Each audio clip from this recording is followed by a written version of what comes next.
where you can get investment advice on the go. It is accessible via app and website. Subscribe now to iCapital for stock news. iCapital is reliable because they thoroughly research listed companies, economies, and stock markets. iCapital provides a clear perspective of how markets interact and how it influences your investment. When investors and traders are debating whether to buy or sell their stocks, fret not, as iCapital will recommend Malaysian and global stocks. iCapital is available on Apple App Store, Google Play Store, and Huawei App Gallery. Download it now. Hi, good morning, everyone. Welcome to our live session for today. You can see there's only myself. Hopefully I can find a new assistant sometime in the future. But this is a Q&A session, really. Remember last week we had a session on the ringgit, why it is declining and where it is heading. Apparently something went wrong. Most of you, the feedback that we gotten from you all was that the sound quality was poor and many of you couldn't really hear clearly. And there were requests from you all to say that it's a pity because what we explained was very useful, was very good. So that's why we decided to record the whole thing again. And if you have listened to it, and you compare it with the live session, the general explanation is the same. I did not say word for word. I did not repeat word for word because you can't do that. So I hope you have seen that pre-recorded session. And what we will do this morning is to do a live session on the questions, the comments that we receive from you all. So for the first question, I think it's with regards a particular stock, which is Parkson. I don't think we will go into that today because this session is more on ringgit and what it means to you, where it's going, and what the government can do to make sure that our currency doesn't weaken further. So, a comment from Mr. Kwang says that if you look at he's basically comparing the ringgit against the Sing dollar, and he says that it could be 1 Sing dollar to 5 ringgit in 2030. I mean, who knows? He could be right. The thing I want to share with you this morning is a very interesting chart. I hope you all can see this chart. It shows the Sing dollar versus the ringgit. Not currently, but from the 70s to 1997. If you notice this part here, right? This was 1970 up to about 1985. So generally it was 1 ringgit to 1 Sing dollar. And for those of you who remember last week, I said that in the worst economic crisis that Malaysia has ever faced, which was 1985, the government of that time, of the fourth Prime Minister, had no choice but to allow the ringgit to depreciate pretty sharply. So this is about 1985, 86, and you can see, I hope you can see, right? After that, the ringgit keeps falling. This is 1997. So from 1985, 86 to 1997, the ringgit was also, against the Sing dollar, was also going only one way. So what you all have experienced, what we Malaysians have experienced this year and last year, it's not something new. I guess for many of you, maybe 1985 you're not born yet, right? 1990 you're still not born, but in 1985 I was already 31 years old, and I was in the depths of the crisis.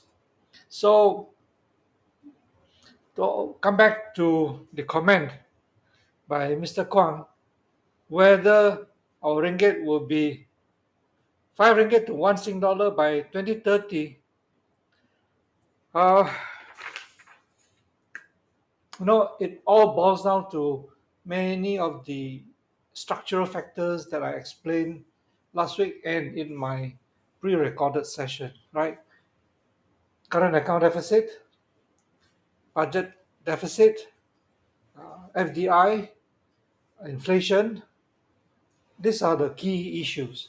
And don't forget, a very important feature of the Malaysian economy is that it is an open economy, it's a trading economy. We are extremely uh, vulnerable to global economic conditions. External trade, exports, imports form a huge percentage of our GDP. So, how the exchange, how the current account situation develops, whether you have deficit, surplus, whether you have budget deficit, and so on, whether you have FDI, whether you have high inflation, and so on, they will all have an impact on the ringgit's longer term trend. So if we continue to have high budget deficit, look, when there is a crisis like the pandemic, it's okay for you to have a budget deficit. Every country has a budget deficit in the pandemic, right? Even the super conservative Singapore government had a huge budget deficit. But when good times are back, when times are normal, and you still have budget deficit at a 3, 4, 5% level, then that's not going to help the fundamentals of the economy. So if Malaysia continues to have marginal current account surplus, the 1-2%, weak FDI, inflation, which is, if you take away the subsidies and the price control, which is actually much higher than what it is, then, and assuming that the Singapore government continues to have strong FDI, strong current account surplus, and they have already taken measures, Singapore government has taken measures to make sure that they reduce the deficit and swing back to surplus. They have GST, and the Singapore government is already increasing the GST once, twice, so that the government revenue is strengthened again. And the currency, the Singapore government, if the Singapore government does not manage the Singapore dollar, I think the Singapore dollar will strengthen even more. So what the Singapore government does, instead of having an interest rate policy, because they know that their economic situation is different from other countries, is to manage the forex, right? But they cannot allow it to strengthen too much. Then Singapore becomes too uncompetitive. And they cannot allow it to weaken too much. Then inflationary pressures will become too strong. So if you look at Sing dollar versus US dollar, it's been pretty stable, slightly on the strengthening side. So I think it's a fair assumption if now it's 2023, over the next 7 years, I think Singapore most likely will see Lawrence Wong as the new Prime Minister. And I'm pretty sure that the economic policies would remain sound and solid. And then our economic policies, question mark, question mark, question mark. So if that's the case, I don't know, 4 ringgit to 1 Sing, 5 ringgit to 1 Sing, take your pick. I mean, that's 7 years from now, and there are a lot of major long-term factors involved. I mean, like I showed you the chart before, right? The ringgit was 1-to-1 for quite a long time, and then after that, by 1985, 1986, about 1.1 ringgit to a Sing dollar, and by this is before the Asian crisis. This is before the currency crisis broke out in the middle of 1997. So by end 1996, early 1997, the ringgit had already plunged to 180 to a Sing dollar. that is an 80% plunge, right? So if you take it as to where we are now, previously Malaysia was about 230 to one Sing dollar, right? A few years ago. So now it's about 340, 350. That's about a drop of about 50, 55%. So it's not as bad as your 86 to 97 depreciation. And if that's going to repeat, then, well, I guess Sing dollar is going to strengthen further. But it has strengthened, Singapore dollar has strengthened a lot within a short time. So I think from a shorter term point of view, from a trader, a forex trader point of view, I think the Sing dollar against the ringgit would be uh, more or less where it is now, 340, 350, 340 to 360.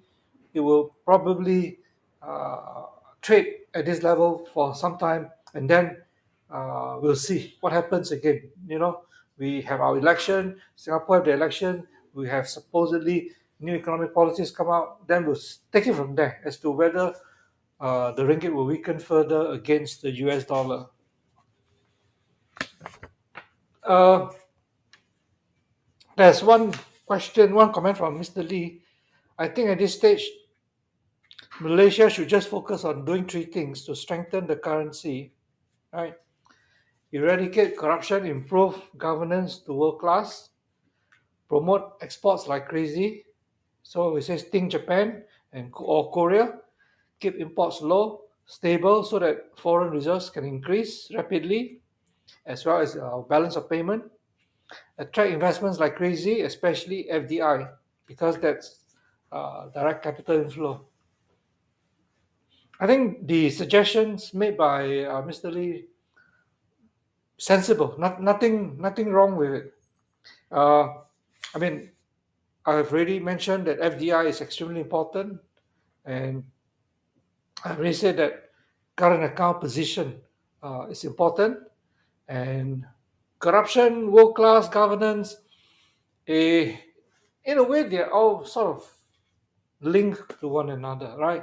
But when it comes to exchange rate, corruption, governance, world class is not it's not it's not a necessary condition. You'd be shocked if I were to say that South Korea and Japan are among the most corrupted countries in the world. I mean, the LDP, the Liberal Democrat Party of Japan, is one of the most corrupted political parties you can find anywhere in the world. South Korea, the corruption, the president keep getting trial for corruption again and again and again. Countries like Australia, I mean, I was in a taxi with a Caucasian Australian driver, and he was criticizing the Australian government. He says, you think that corruption in China is bad. Corruption in Australia is even worse than the corruption in China. I was quite taken aback. I mean, it came from a Caucasian Australian taxi driver. He is not your normal taxi driver where they will sit down and just keep on rattling, keep on talking, even though they may be talking nonsense. No, he was an ex-financial journalist who became a taxi driver, and he was, I think, also having his own business. So he roughly know the fundamentals of economics, or at least what are the important things one should look out for. So he says corruption in Australia is very deep, is very entrenched. So the first point on corruption and governance, that part, as I mentioned, LDP, filthy. I think our fourth prime minister, when he said "Look East" in 1982, the one thing that he learned from "Look East" was how corrupted the Japanese system is, and that's where we get money politics. That was when money politics was born. Because before him, before the fourth prime minister, there's no such thing as money politics in Malaysia. There's no such thing as crony capitalism in Malaysia. So it's not a coincidence that the country that he admired the most is one of the most corrupted countries in the world. But leaving aside the exchange rate, improving corruption, improving the governance, eradicating corruption is necessary for its own objective, for its own purpose. Because if you're able to have a clean, efficient government, there are a lot of spin-offs. It's not just exchange rate. There are a lot of things that the country, the whole society can benefit. So corruption, governance is a category of its own. That is something that must be achieved. Even if you don't eliminate it, but at least you have to reduce it. But coming to the two, export promotion like crazy, right? Totally agreed. And keep imports low. How do you do that? How do you have high export and low imports? That means you must have domestic resources. The domestic resources doesn't have to be minerals or timber and all that. Domestic resources mean you must have people, the skilled people, the skilled workers, the talents. Japan, is resource poor. South Korea is resource poor. So why is it that they can export more than they import? Because they're able to make their own production. They can build their own factories, build their own machinery, have the proper system, the correct processes, and build products that are at reasonable prices, at reasonable quality. Now, to do that, you must have sufficient supply of skilled workers, competitive workers. Do we have that? Malaysia has that? I don't think so. To have that, you must have good education system. I mean, Japan and South Korea, the education system is very Confucius based, right? And they have got excellent strength in science and technology. And it's not just skills. I'm sure many of you know how hard the South Korean students study in school. All those Confucianist biased society, China, Taiwan, Korea, Japan, they work hard. South Korea is famous for having tuition until 10, 11 p.m. at night, and even on Saturdays. And the workers there are very hardworking. So do we, Malaysia, have that kind of resource, the human resource? So that, because for Malaysia now, the more you export, the more you have to import, because you cannot make the intermediate components, you don't have the raw materials. I'm not talking about just minerals or timber and all that. Yeah. So you must, that intermediate stage of industrialization, we are very weak. Weak because we don't have the people. You don't need just universities. Our education, this is all linked to education policy. Our education policy, I mentioned before in the previous live session, we privatized education in 1996 and then allow a lot of irrelevant colleges and degrees to mushroom. Irrelevant. Because what Malaysia needs, whether it's private U or public, it doesn't matter. What we need are science, technology, engineering, and mathematics graduates. We don't have those at the bachelor, master's, and the PhD level. Yeah, you can do it now. You can start having your postgraduate students strengthening your STEM, the science, technology, engineering, and mathematics. But for that to produce the results, you're looking at another 20, 30 years. What we're suffering now is not because of the policy that we adopted 3 months, 1 year ago. What we're suffering now is a consequence of the lousy socio-economic policies that were adopted from the 80s, the 90s, and so on. And like I said, the one prime minister that has to bear the most responsibility, because He's been the Prime Minister for the longest. He's the fourth Prime Minister. So to achieve exports like crazy. Now, you cannot just export. I mean, you can export like crazy. You can just go and plant rubber trees again. You can just go and be the biggest palm oil producer in the world again. But to do that, you don't have the labor. You don't have the low skill, low wage workers that will harvest your FFB, they'll go and tap your rubber tree, they will go and mine your whatever minerals that you have. So if you want to export, you have to export manufactured products, right? If you want to go down the other path, exporting the resources, then you have to think of how to be less reliant on labor intensive type. Australia is a very dependent on export of resources, coal, iron ore, and so on. But in that sense, Australia is an efficient producer of resources. They don't really have to import millions of Indonesian workers, Bangladeshi workers. No. In fact, many of the workers, the workforce in the Australian resource sector are actually the Australian themselves. I mean, of course, there are quite a lot of foreigners at the lower end, lower wage, lower skill level, but a lot of it is still domestic based. I remember when I flew from Perth to Karata. Perth is in Western Australia. Karata is near Broome. Karata is in northwestern Australia, where they got a lot of oil and gas production. And I was sitting in the plane.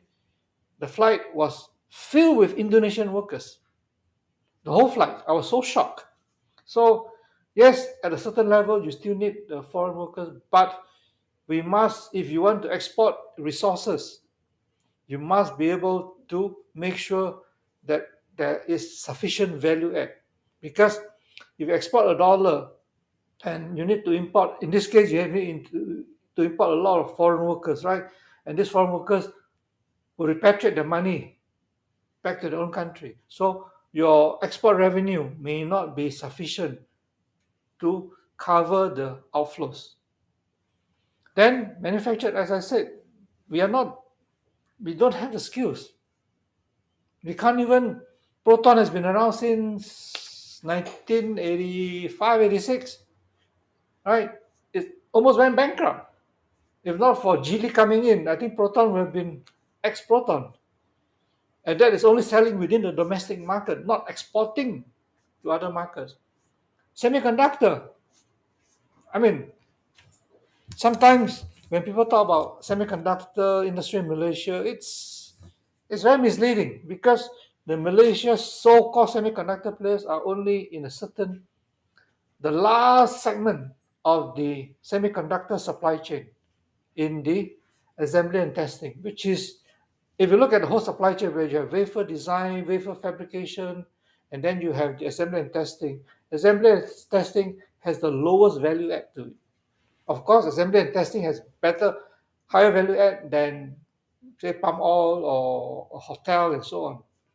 But in that supply chain of the semiconductor, assembly and testing is the most labor intensive and has got the lowest margin and requires the least technology.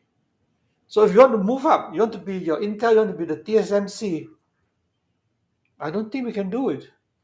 Not even in the next 10 years. Because you just don't have the people. And you want to attract who? I mean, we got global talents who are Malaysians, right? The CEO of Broadcom is from Penang, a Penang Chinese. You want him to come back? I don't know, I'm not sure. Unless he's so nationalistic, he's so altruistic that he's willing to sacrifice everything and leave Broadcom and come back and set up here. Maybe that's a strategy that Malaysia government should do, because how did Taiwan develop the semiconductor industry? Maurice Chang was working in US. Maurice Chang didn't develop his skills and experience in Taiwan. In fact, he got sort of rejected in America. Then only he left America and came back to Taiwan. And of course, the Taiwanese government was smart enough to be able to pick the person, gave him all the support that Malaysia needed, and develop into world-class semiconductor. I mean, TSMC and UMC and so on, they are truly world-class. So are we prepared to do that? Are we prepared to go to Mr. Tan of Broadcom, and that's another company in US, Cadence Design System, which is an EDA, which is at the early stage of the semicon supply chain, which is even more high-end. The CEO is a Malaysian who studied at MIT, Malaysian Chinese, by the same surname as me, Tan. But they're all in America. So export like crazy, great. How are we going to do it? How are you going to cut down your imports? If you don't do that, then you're not going to be able to achieve strong current account position. Attract investment like crazy, great. But which FDI is going to come? Look, we got Thailand, Malaysia, Vietnam, Singapore, Philippines, Indonesia. Let's say just the ASEAN countries, leaving aside other countries. All right. If I'm Elon Musk, at least Jokowi, at least the Indonesian president got to talk to Elon Musk. We cannot even smell the fart of Elon Musk. So I don't want to look down too much on what we have. But I got to be realistic, because to attract FDI like crazy, as I mentioned in the recorded session, what FDI? Do you want the FDI that just keeps on building hotels? Or do you want the FDI that are truly high value add, where what is known as economic complexity? That means the more complex it is, the more value add it is to your economy, right? Those like opening hotel and so on, those are very simple in terms of economic complexity. So what FDI do we want? And what FDI can we attract? Tax rate, we can't even compete. We can't lower the tax rate. Skilled workforce, we don't have those. In fact, our skilled workforce are running away from us. So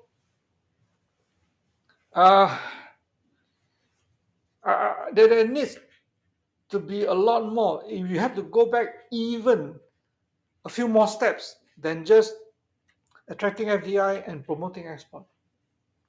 You go back a few steps, which means that you have to go back to questions like quality of human capital, quality of education system. Those are two fundamental things that you look at any economic system that has succeeded over the long term, they pay a lot of attention to that. And I mean, as an aside, you have to ask yourself, we have a system here where the person will come and tell you, you cannot make bak kut teh as a national heritage because bak means pork. I mean, I'm not sure how stupid. I don't know who is the person who told this ex-minister that bak equals pork.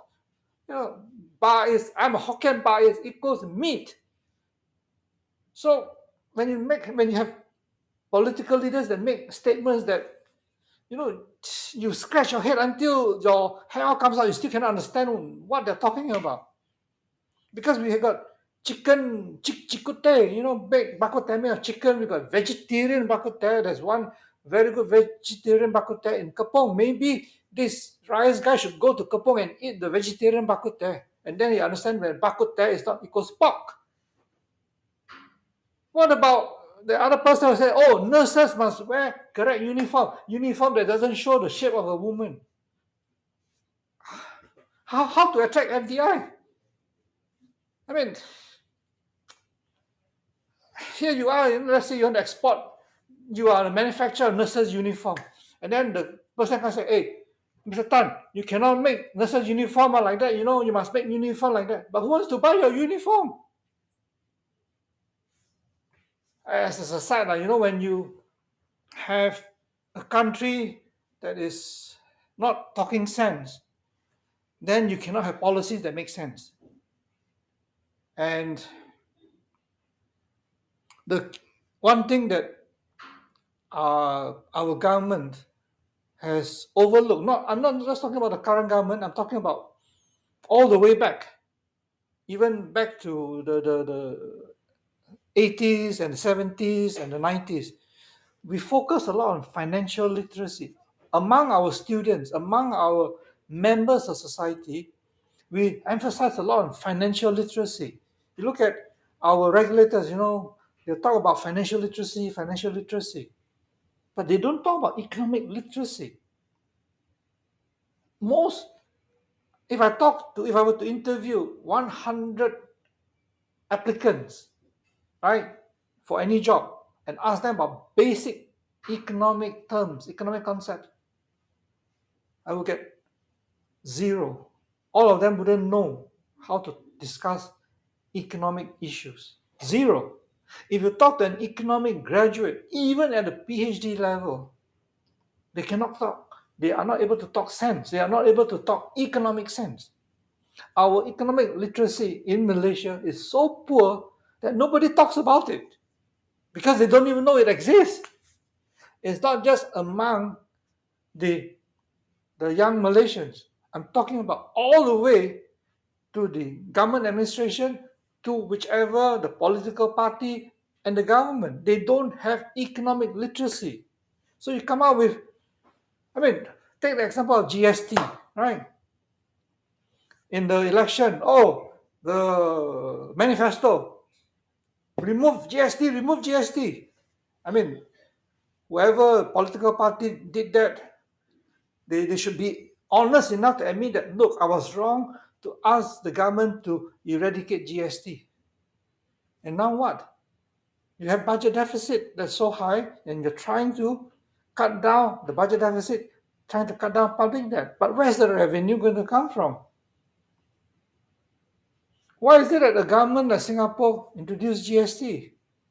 If GST is so bad, why are so many countries in the world having GST? And not only did Singapore government introduce GST, it has increased the GST 2 times.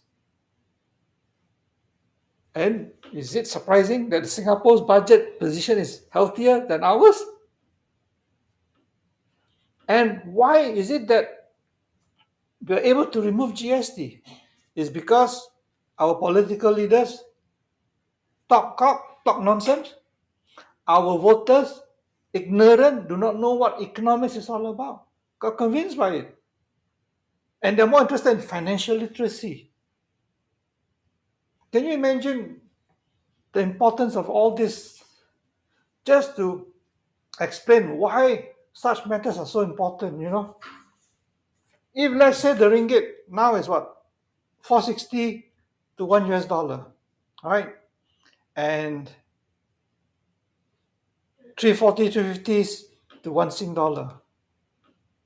If let's say we are able to go back to what it was, if 1 ringgit or $1 equals 230 or 250 1 USD equals to 230, 250 ringgit, and 1 Sing dollar equals to say 250 or 230 ringgit. If it goes back to what it was 30, 40 years ago, you know what would happen? Malaysia would have become a high-income country. I don't know whether our ministers, our government knows that or not. All you have to do is to make sure that your ringgit strengthens back to what it was, you become a high-income country. We are now still struggling to be a high-income country, partly because of our exchange rate. It's been so weak. But to be able to move the ringgit from 460 back to 250 for Sing dollar, or from 340, 350 Sing dollar against the Sing dollar back to what it was, 220, you know how difficult that is? And you know how long that would take? The thing that we need to do, which if you go further back, you want to promote exports and not suck in so much import, you want to have the higher value add, and you want to attract FDI, is reform. Malaysia has never undertaken serious reform. The only time was when the fourth Prime Minister was forced to undertake reform in 1985. That was the only time, but that was forced. By 1997, he was again forced to undertake reform. But he refused to reform because he was so egoistic. He thinks that he's such a damn good prime minister that he doesn't need to reform, and stayed on. And worse, instead of not reforming, he introduced measures which retarded the economy, retarded. I used the term in the past when CNA interviewed me. I said, the fourth prime minister pygmyified the Malaysian economy. You know what's pygmyified? Pygmies are small people in Africa. They are born, I don't know why they're born very small. They're called pygmies. So the fourth prime minister pygmyified the Malaysian economy because there was no reform after 1997. You know, in our unemployment rate, Malaysia's unemployment rate, in 95, 96, 97 was about 2.5%, 3%. After supposedly one of the worst economic crises Malaysia has faced, supposedly, our employment rate by 1998, 1999, 2000 was still 3.1, 3.2, 3.3. Like that. Remarkable. Guess what happened in South Korea? South Korea was about 2 to 2.5, 2.6% unemployment rate before the Asian crisis. In 1998, South Korea's unemployment rate for 1998 averaged 6.8%. And it stayed at a high level for a few years because the whole economy went through dramatic reform. Not just in terms of unemployment rate, the chaeballs, the Hyundai, the Samsung, all went through painful reforms. And the South Korean economy reborn and became stronger than what it was than in the past. The same thing even for Indonesia. The unemployment rate under before 95, before 97 was about 4 to 5%. By 1998, 1999, it had reached about 8%. And Indonesia not just reformed in that sense. Indonesia has undergone a lot more political reform than Malaysia. So if you don't undertake the reform, you don't cut out all the sick parts of the body, if you don't cut out, you don't deal with the disease in a fundamental way, of course you're still sick. We're still sick. So to be able to get exports growing faster, the right exports, without sucking in too much import, to be able to attract the correct FDI, reform, reform, reform. Are we prepared to do that? No, reforms are always painful. They're always painful, at least for the shorter term, for the 1, 2, 3 years. And then you only, as you can see now, South Korea has seen the results. You know, Hyundai is a global car competitor, and so on and so forth. Indonesia now has progressed so much that Indonesia is on the verge of takeoff. But is the country ready? The people, are Malaysians ready for it? We have more public holidays than so many other countries. We got the most public holidays. And then suddenly something happened. Oh, I give you 2 days notice. Friday is another national holiday. So what happens to all the other businesses? What the suffering, the losses that they have made? And then you come out with all kinds of, Singapore's wages are high. Singapore's GDP per capita is high. But what they do is, to be able to set wages, they have a tripartite structure. That means the government, the employer, the employee, the trade union, the employer and employee, and then they negotiate.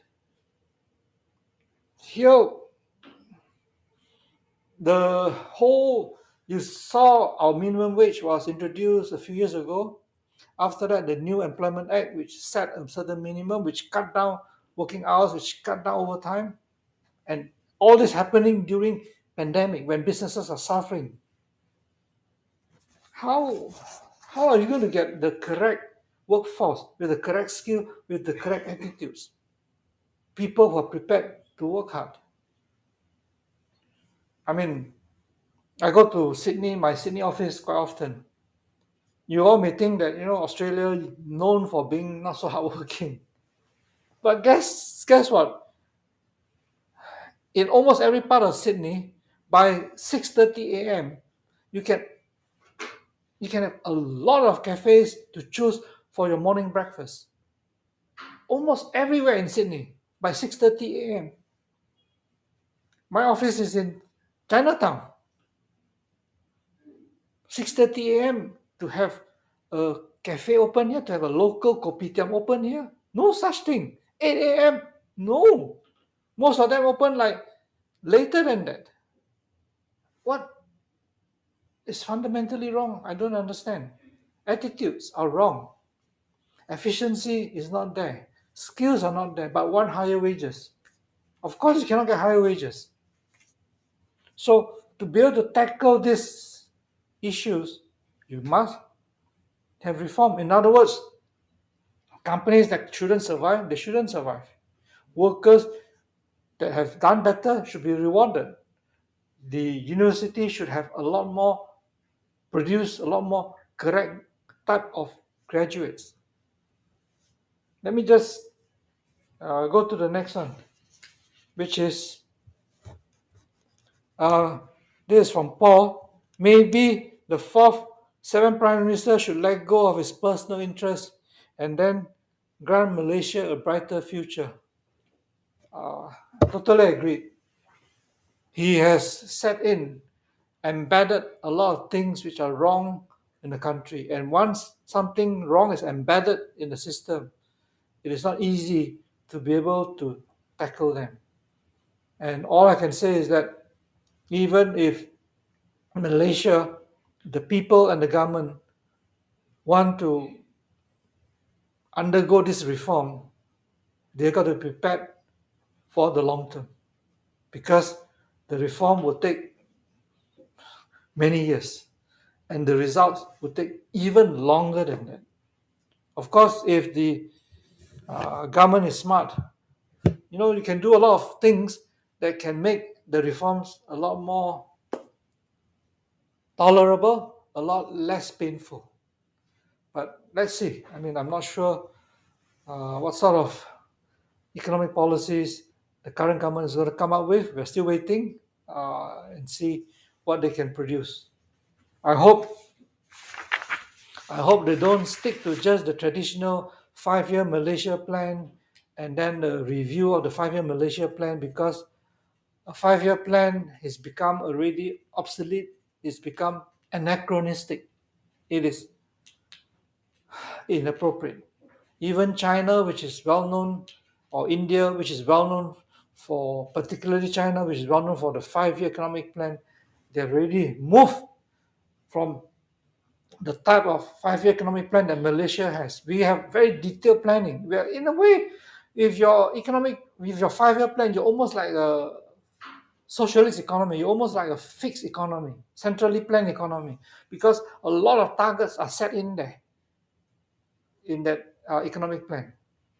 China has moved from there. China says, look, we still have the economic 5-year plan, but we're not looking at quantitative targets anymore. We're looking at qualitative targets. So, as I mentioned in my pre-recorded session, don't go for the 7-8% GDP. Go for the 3% GDP growth. But must be quality. Right? For example, if you want 8% growth, okay, let's go and dig up the road and then build another road, build another highway. Yeah, you get 7-8%. But what does that do? It probably creates more traffic jam, right? It creates demand for the low skill, low wage type of workers, which is not suitable for us at this stage. But if I am able to,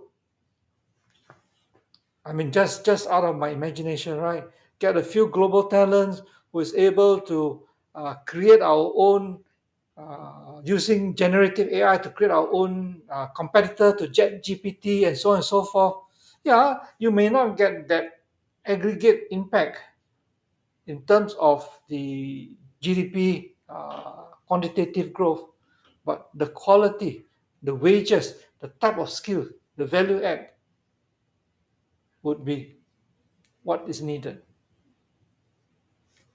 So if we can let go, if we can forget about what this fourth, seventh Prime Minister has done and reform, we should have a much better future. But it's a big if. The IF is very big because linked to the political situation, due linked to the political necessities, people come up with all kinds of agenda, which often are short-term in nature, which are often basically to protect their own interests. Okay, this one from Corina Albert Spear. What brand of newspaper am I reading? Okay. This is our iCapital. It is our own publication. It's produced every week in a printed edition. This is last week's edition. This is this week's edition, right? We produce it in English and Chinese, and we have the internet edition. We also have our own app, which is produced every day. So, for those of you who are interested, the internet edition is only 49 ringgit a year. Every one of our publication, whether on the internet or on print, has got zero advertisement. There's no advertisement. You won't get watches advertisement here. You won't get property advertisement here. You don't get motor car advertisement here. Zero. There's no worry about conflicts of interest here. So you can subscribe internet 49 or the print edition is 99. Now we at Capital Dynamics, we are doing this actually in a way of a public service to help in every issue. You find that there are a lot of economic indicators, economic matters. And if you were to follow closely our newsletter, our publication every week, after 6 months, 1 year, your economic literacy would jump up a lot. And at 99 ringgit, every copy that we send to you, we lose money. Because just to get this printed is full color.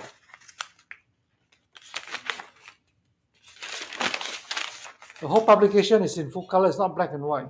Just to produce the printing cost of this alone is already 3-4 times 99 ringgit. So every copy we send out, we lose money. But we hope that more people read and then improve not just investment literacy, but economic literacy, because it will make the country, it will strengthen our economy, it will make the country a much better country.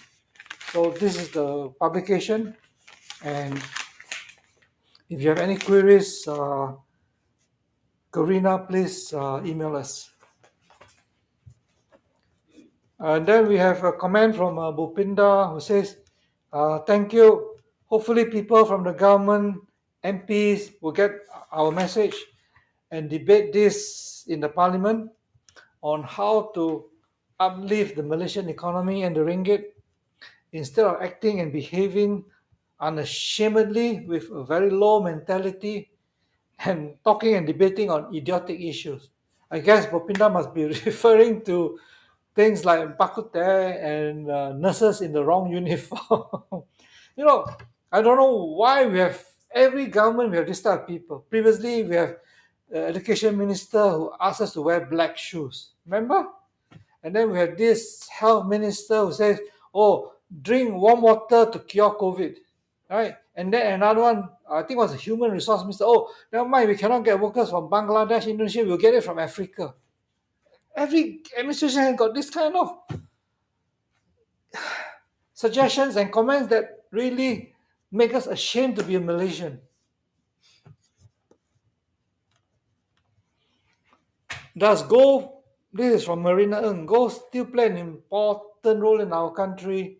Does it function very well because some country does not back gold to issue currency like us and use all to back their dollar? Okay, this is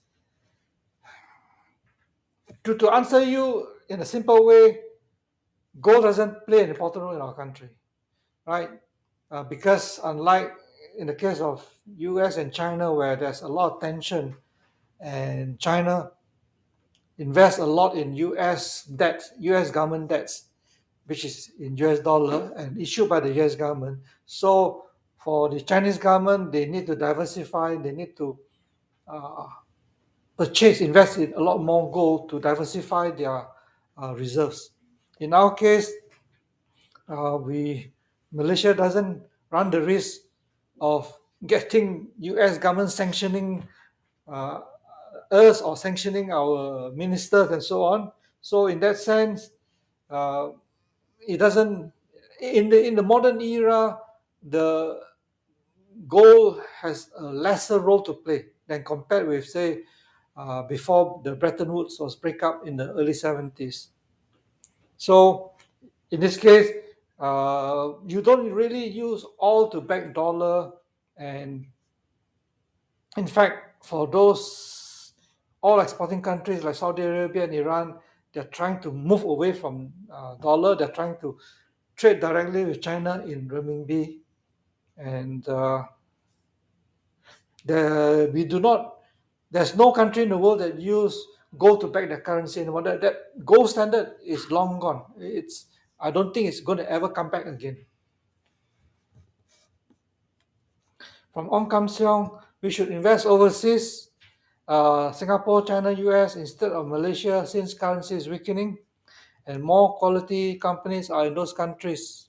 I think when it comes to stock investments, the opportunities would depend quite a lot on the specific companies. In Malaysia, we still, to be fair, to give credit to some of the companies and their CEOs. Some of them are well run, some of them have good prospects, and there are a lot of shitty companies in Singapore, in China, in US. So you got to be careful. It cannot be just because of currency, unless you're going to a fund, right, where the fund has got 10, 20, 30 companies in it and it's priced in, say, a certain currency, and you go for that, right? For example, uh, we have iCapital Asia Pacific Income Fund, which is basically for income fund. It's priced in Australian dollars, and it invests in across Asia Pacific, companies from Indonesia, Philippines, Singapore, Malaysia, China, and so on. So that's diversified, and then you have the advantage of the Australian dollar as the reporting currency. So this is a Asia Pacific income fund. So that might be helpful because you don't have to worry about the risk coming from specific companies if you have to do it on your own. I mean, it's Malaysia is about 900 plus listed companies. Globally, there are like 40, 50,000 listed companies. If you take away, if you look at just China alone, China, Shenzhen, Shanghai, if you include Hong Kong, has got about 7,000 listed companies. Australia, ASX has got about 2,000 plus. ASEAN has got 4,000 over. So there's a lot of companies to choose and a lot of mistakes to make. So you got to be careful to invest overseas. The best is probably choose a fund where maybe you're comfortable with the currency and comfortable with the investment strategy. But again, like I said, in Malaysia, don't overlook their opportunities. In every country, there'll be opportunities. You just maybe have to look a bit deeper. In our latest issue here, we call A Gem in a Dark World. This is the title of our leading article. What we're referring to in this issue is many people are not aware of iCapital.biz Berhad. It is a closed-end fund listed on the stock exchange and managed by Capital Dynamics. And even if you want to go in for the long term, I just read out the performance of iCapital.biz Berhad for you. In the last 1 year, this is up to June 2023, right? So it's July 2022 up to June 2023. In that 1 year, the KRSC dropped about almost 10%, and our iCapital.biz Berhad, in terms of the share price, was flat, neutral. So in other words, you didn't lose the 10%. If you bought it earlier, that means you go back to 2021, June 2021 up to June 2023, the KLSE plunged 14.4%, but the share price of iCapital.biz Berhad went up 18.5%. So even in a market that's so weak, you're able to get a very low risk stock like iCapital.biz Berhad giving you 18.5%, which is pretty decent in a market like that. And if you go back 3 years from June 2020 up to June 2023, the KLSE plunged 17.4%, 17.3%. The stock price of iCapital.biz Berhad went up 8.8%. So you don't just have to look outside. Within Malaysia itself, there are selected companies that are worth investing. And if you want to invest on your own, you want to pick your own stock, again, I will ask you to really subscribe to iCapital, our newsletter. You might be confused because we all use the same name, iCapital. Our newsletter is called iCapital. The closed-end fund is called iCapital.biz Berhad. So in this issue here, for example, for our latest issue, we feature two stocks. One is Pinduoduo. Pinduoduo is an e-commerce company from China listed on Nasdaq. And our write-up is very detailed. Our analysis is not like the usual analysis that you get from the stockbrokers analysts, where they put a target price and they give you a lot of financial modeling. Ours is, we focus a lot on explaining what the business is all about. We don't have a target price, but we give you our recommendation whether it's buy, hold, or sell. And once you read it, you understand the business a lot better. So for this issue, we have Pinduoduo from a foreign stock, and for a local stock, we featured a Malaysian company called Wellcore. This is a company that makes industrial hoses. It's a manufacturer and is pretty well managed. So in one issue, you have two companies every week, one local, one foreign. So if you want, subscribe, and maybe you might find it very helpful. And the subscription price, like I said, is actually we are subsidizing our subscribers, because every issue we produce, we are losing money. And for previous week, we had Capital A or AirAsia as the company from Bursa Malaysia. For the foreign company, we have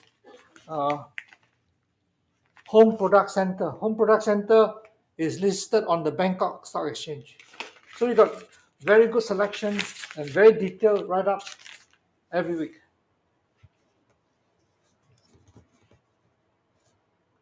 From TC Kern, we can understand Singapore dollar strengthened ringgit, but why would ringgit also weaken against euro and pound when the economy is also performing badly?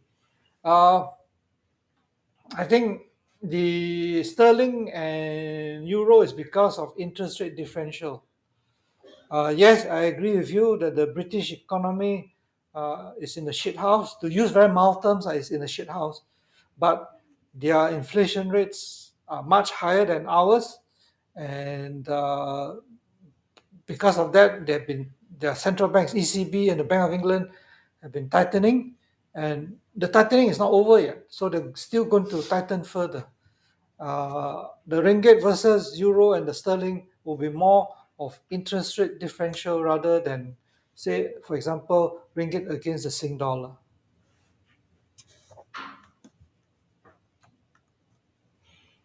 From Jin Yap, why are the US economy and stock market holding up so well despite the Federal Reserve interest rate at a record price and quantitative tightening since March 2022?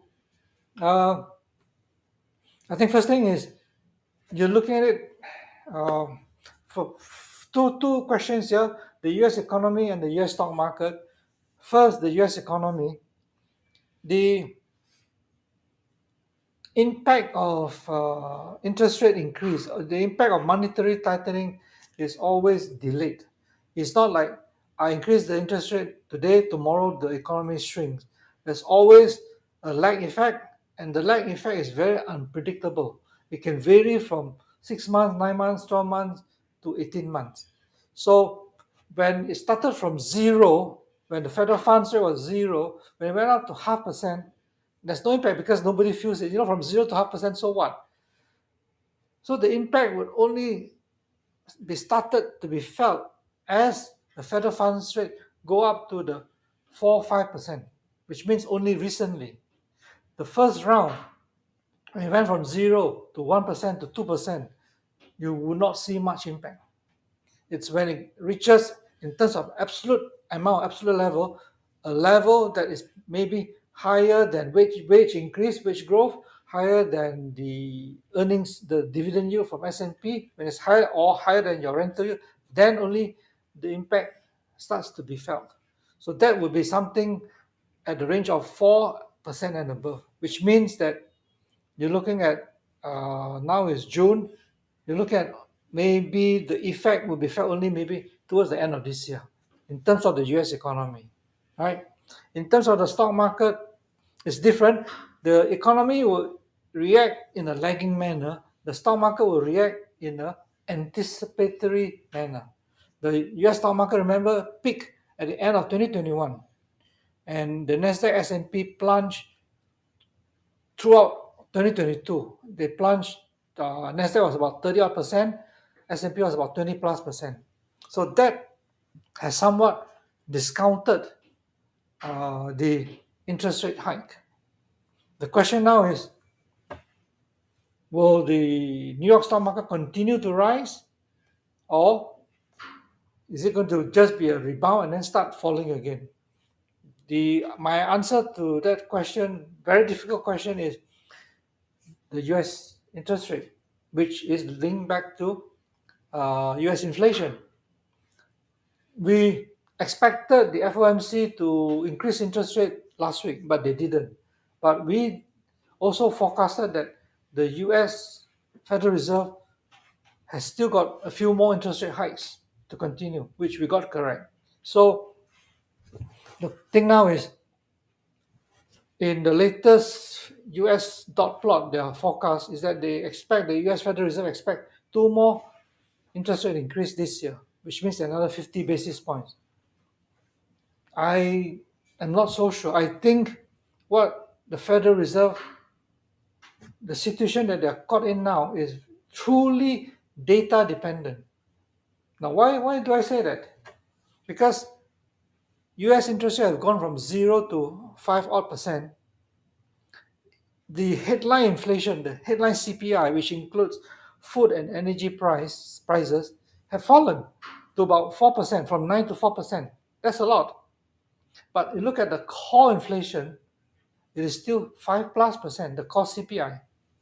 And what is more worrying is that the core CPI, the core inflation, if you look at it on a month basis, that means March compared with February, April compared with March, May compared with April, that month-on-month basis, for the last 6 months or so, America's core CPI is stuck at 0.4. That means the interest rate increases, which have been happening since March 2022, has no impact on the core CPI.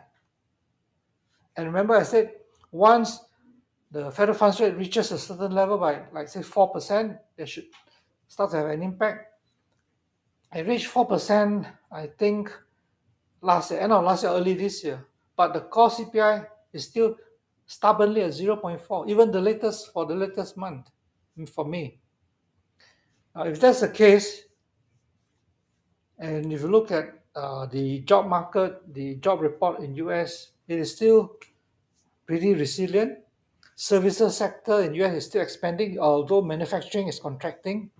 There are signs that the US housing market is bottoming out. So, will the US Federal Reserve be able to increase interest rate 2 times only?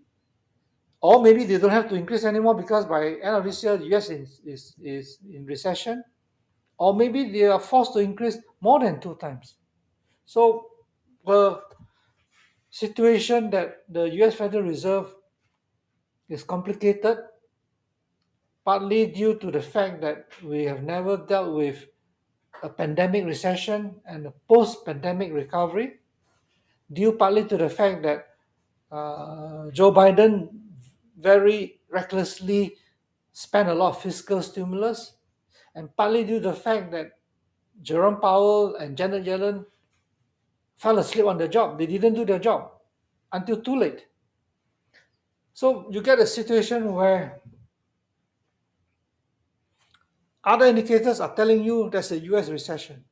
There's a leading indicator, a very famous leading indicator, which has given a recession signal for 13 months in a row. That's a long time.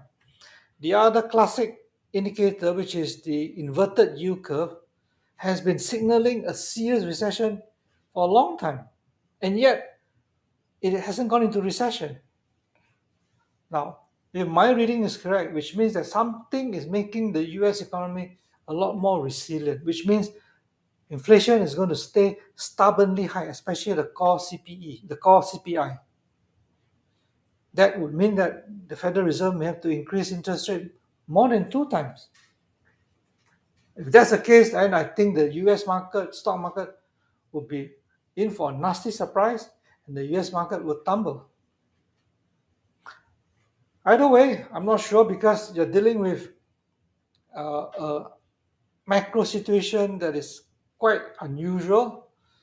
And if you add on the fact that crude oil price has fallen, a lot of the drop in the headline inflation is due to the drop in energy price, right? Which is historical. So if you look at the crude oil price in the last couple of months, it has stabilized at about 70, 80 US dollars.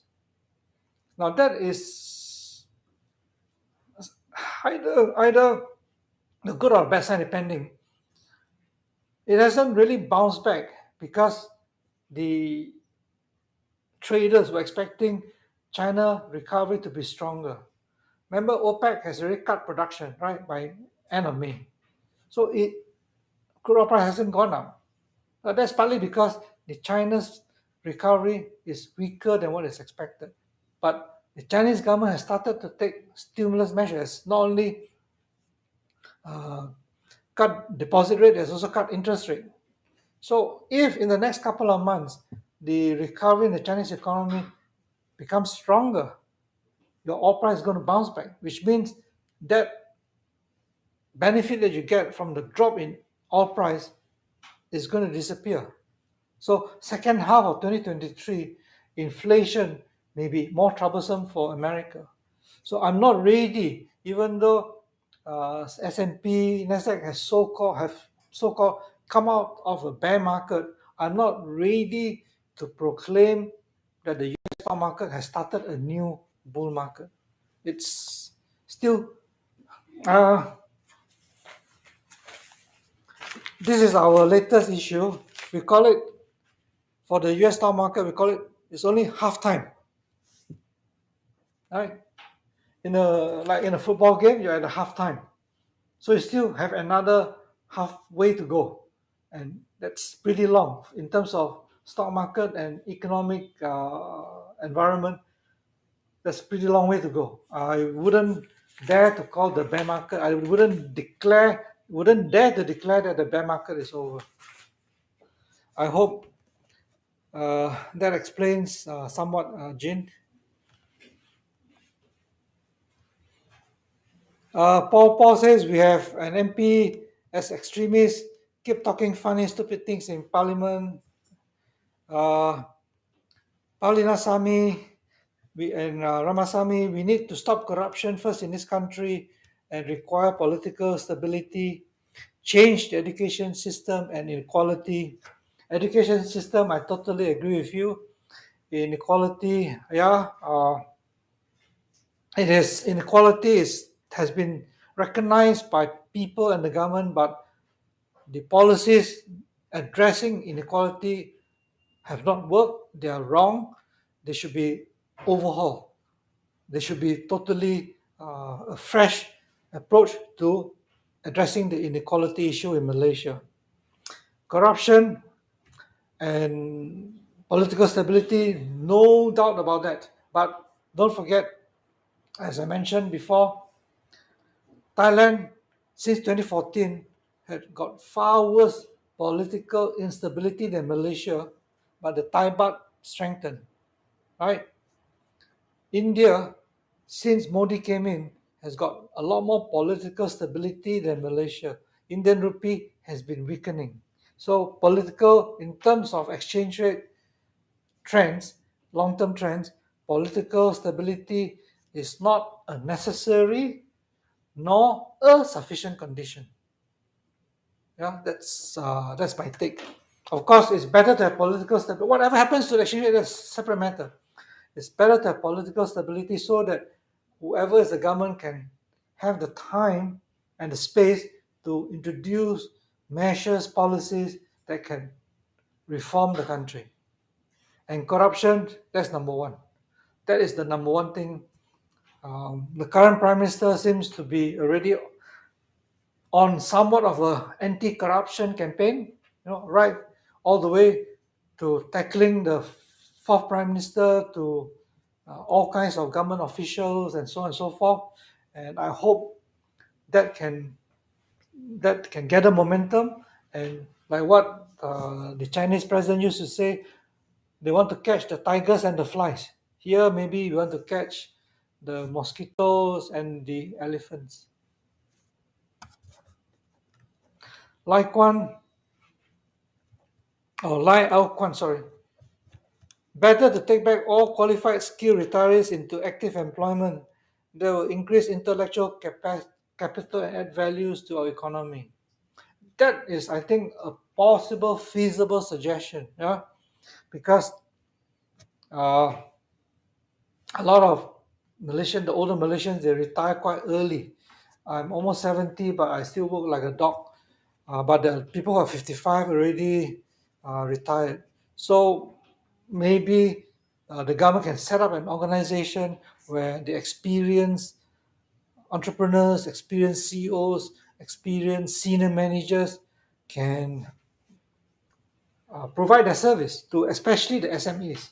And then the government can support, give a grant, give some kind of financial assistance to pay these retirees at a nominal sum so that the SMEs don't have to pay a big amount to engage them for their services, to share, to learn from their experiences. I think this is something that the government can do quite fast and quite easily. And there's a pool of these retirees that I'm sure would more than, I mean, there are a lot of Malaysians, whatever the race may be, who love the country, who are very loyal, who are very patriotic to the country. I think all they need is the opportunity, the chance to be able to serve the country.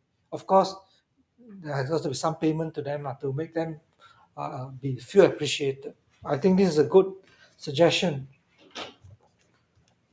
If you were to meet Prime Minister Anwar Ibrahim, this is from Mr. Low, what would you say to him? Oh boy, okay. That's how, Mr. Low, I must ask you, how much time do I have with the Prime Minister? If I only got 1-2 minutes, then I'll say certain things. If I want to be able to say everything that I want to say, it might take about like 1 month. So assuming that I only got a few minutes, right? What would I say to him? First thing is like what Josh said, corruption. Stay focused on that. Don't give up. Don't let go the momentum, corruption. But at the same time, I think we need a much better economic steam. Our economic policy making is very weak. I'm not sure who are the advisors. We don't look at a lot of fundamental issues. Our oil reserve, we have a lot of gas reserve, natural gas. Our oil reserve supposedly can last only 15 years. And if you put in technology, invest something, you can extend it to maybe 30, 40 years, But we don't have any other resources left. Our rubber, we are already fallen behind. Palm oil, we are way, way, way behind Indonesia, right? Timber, we run out of timber. So in terms of natural resources, we are not as rich as what we used to be. But we don't have other resources like human resource. So I would want to tell him and say that besides corruption, focus on getting very good economic advisors, economic policymakers, and then tackle the education system. I would focus on these three things if I only have 3 minutes with the Prime Minister. T. Seacon asks, the weak ringgit, does it benefit our exporters? Not really, because if you are semicon, you import a lot of intermediates which are in US dollar, so net the benefit is not much. The only way for you to benefit is where you don't import so much, where you produce a lot of it internally, but we are not in that situation. Our exports, gloves, palm oil, not doing well despite currency advantage. Semiconductor is because globally there's a semiconductor recession. The sales globally has plunged, right? Gloves, palm oil cannot benefit from that because those are commodities, and they are the fact that your your currency is weaker. It doesn't mean that India and China is going to import more of your palm oil. There's a certain amount that they can import. That's it. So the currency doesn't really, the weakness in the ringgit doesn't really help us. More importantly is the prices of the competitive products, the soy oil, the rapeseed oil, the coconut oil, because the importers, I'm talking about palm oil for example, the importers would have to be able to import some kind of oil. So they would choose. If palm oil is too expensive, then maybe they go to soya or they go to rapeseed and so on. So the prices of different competing products within the vegetable oil complex is more important than just the ringgit's exchange rate. In the case of glove, it's the same. Glove is a bit different. It's a commodity product. It's a case of excess supply. There's too much global supply in the terms of gloves. So now the glove manufacturers, the whole industry has got to see some bankruptcy, some closure first. Then only the selling price of gloves will stabilize. So it has nothing to do with the ringgit, in the sense that because you've got so many suppliers, so many choices, even if your ringgit is more competitive, the other supplier, the other producer is so desperate, can still undercut you.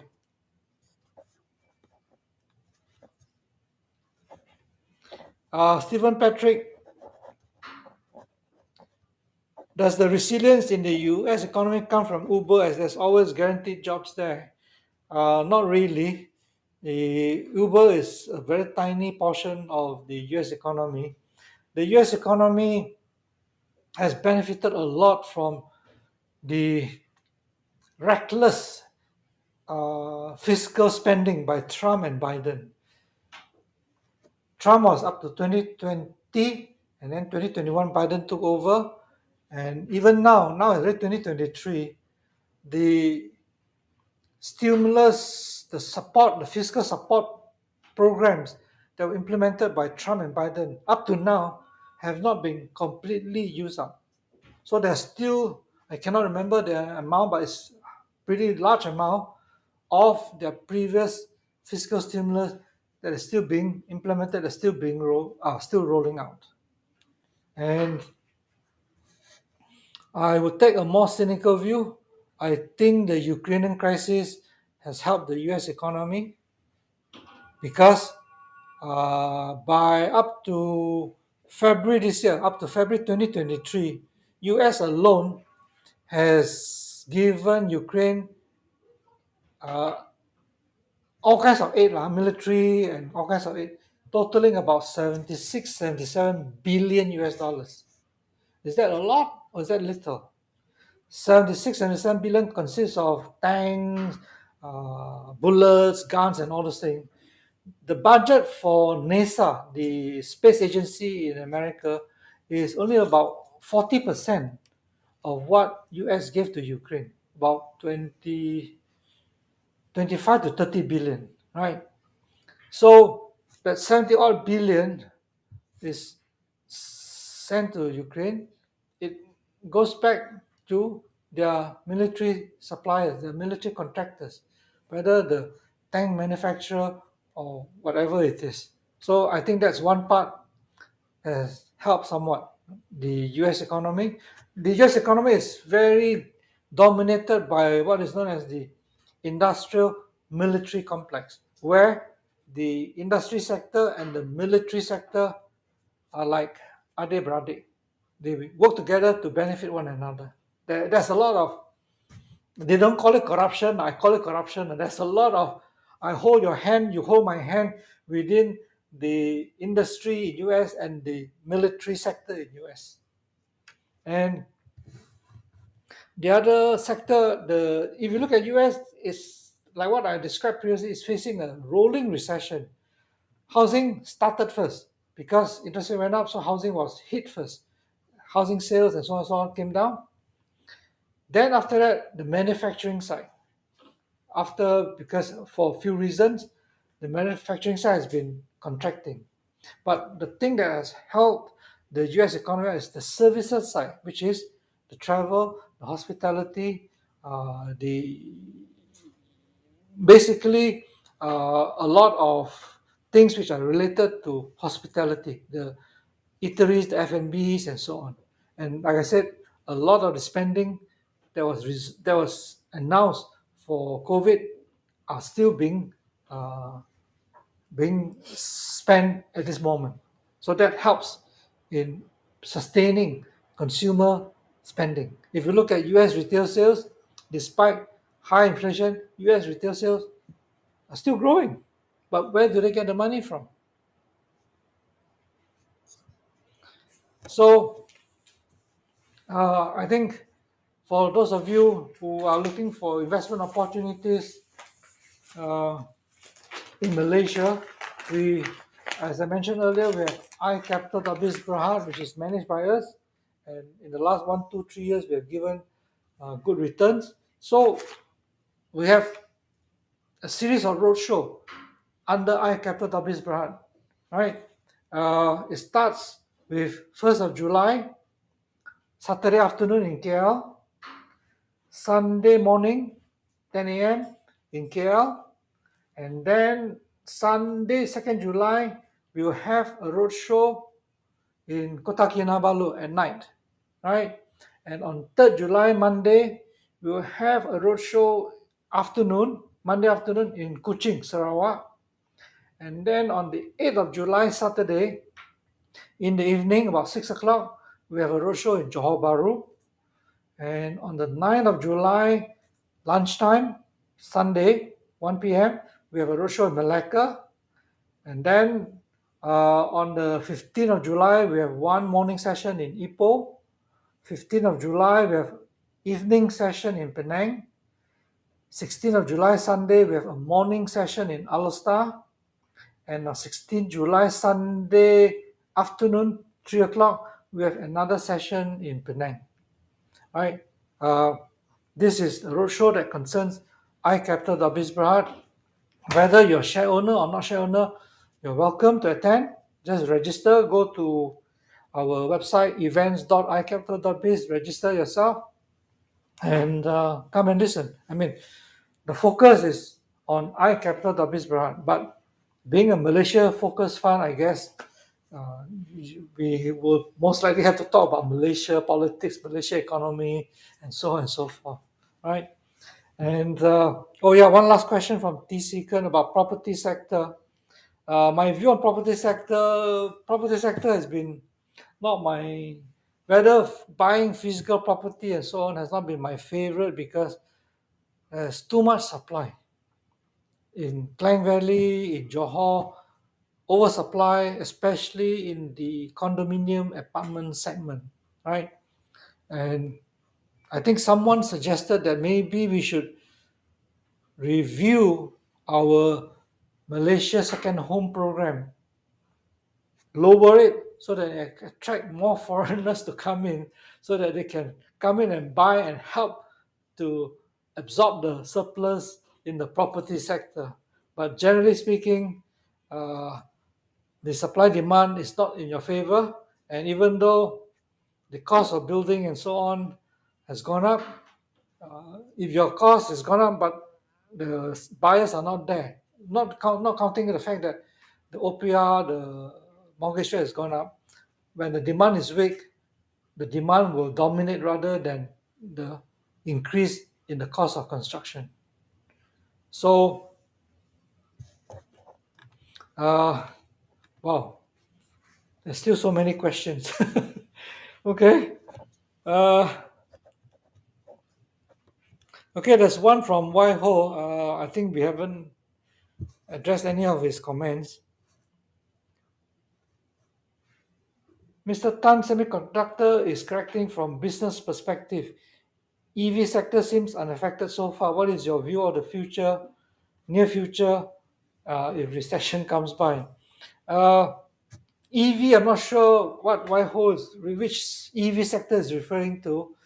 If you're referring to, I mean, there are three major ones: US, Europe, and China. China's EV sector, it's on its own. It's on its own engine. It's on its own steam. It's they call it new NEV, new energy vehicles. There, uh, the sales in China make up about 50 to 60% of global EV sales, and that is driven by Chinese government policy. They want EV sales to increase a lot more. It's still, the EV sales in China is still in its early stages. There's still a long way to go. You're looking at maybe another 5, 10, 15 years before it reaches the target level. So for EV sales in China, there's no recession in that sense.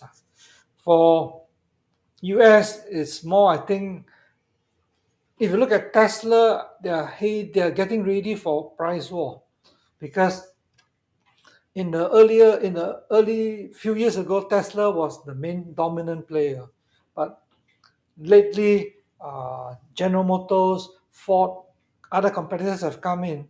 So Tesla is now, if you look at Elon Musk, he says cut down costs, freeze hiring, no more hiring. So I think he's getting ready to win market share by cutting prices. And should there be a recession in US, I think it will affect EV sales quite significantly. Europe, Europe is very fragmented. You look at countries like Sweden, Norway, and all that; they are very strong. Finland, they're very strong in EV sales. In some of those countries, it's almost like 80-90% of their new car sales are EV already, no more the ICE already. But you look at those like France and UK, they're still far behind. So it's very fragmented. And the case of Europe, it's more a question of electricity prices, or whether electricity prices can come down. I suppose both also have come down. Electricity prices have come down. The oil price in Europe has also come down. So they are now both still on same competitive position. And the governments generally in EU is very pro EV, but that's generally speaking, right? Every country is moving at different speed. So to answer your question and to link it to semiconductor, the EV space is only one end user of semiconductor. I think the latest craze is AI, where AMD and NVIDIA has said that chips used in making AI type of servers that can do AI computing is in high demand. But I'm not sure what is the absolute size of that demand, whether it's big enough. Based on what AMD and NVIDIA have said, it seems to be quite sizable in absolute terms. But then you have to answer yourself whether the Europe is already in sort of a recession, whether the US will be in recession. If that's the case, then the traditional consumer of semiconductors may drop, which may offset the new demand coming from AI related demand. So I guess that's about it. I guess they have taken up to what, 12:30. It's almost 1 hour, 1.5 hours already. I hope it has been useful for you.